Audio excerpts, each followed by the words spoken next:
the puddle and the fort. The rain had finally stopped, leaving the park smelling of fresh earth and wet leaves.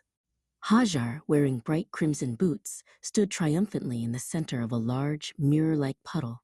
She loved the satisfying splash that followed every jump.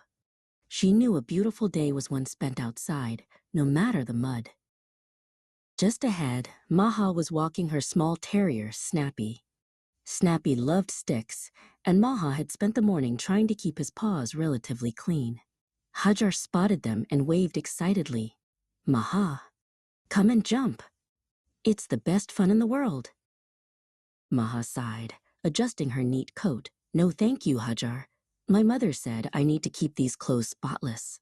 Besides, this water looks awfully cold." She pulled Snappy away from the path's edge, worried about the inevitable mud splatter. Hajar watched her go, a flicker of disappointment crossing her face. Hajar didn't stay glum for long.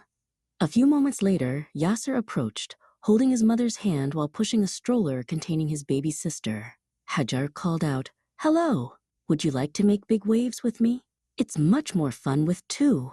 Yasser immediately grinned and turned to his mother with pleading eyes. Yasser's mother nodded. "Just be careful, Yasser, and don't soak your boots." Yasser didn't need to be told twice. He ran straight into the largest puddle. Hajar grabbed his hand, and together they stomped and splashed, laughing until their cheeks hurt. "We should be friends," Hajar shouted over the noise. "I'm Hajar, and this is the best day ever."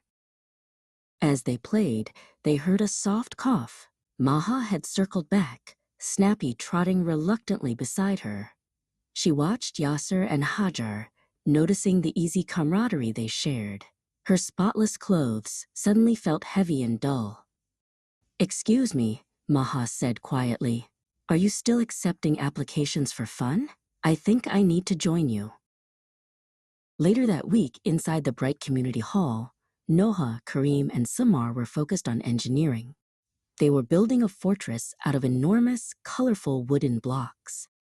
"The walls must be 6 blocks high," Noha instructed, stacking her section carefully.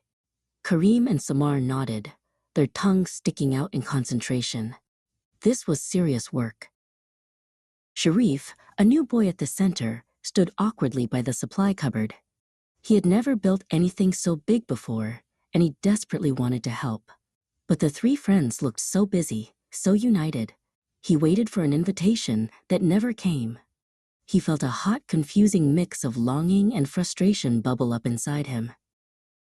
Noha, Kareem, and Samar went around the corner to retrieve the special flat roof planks.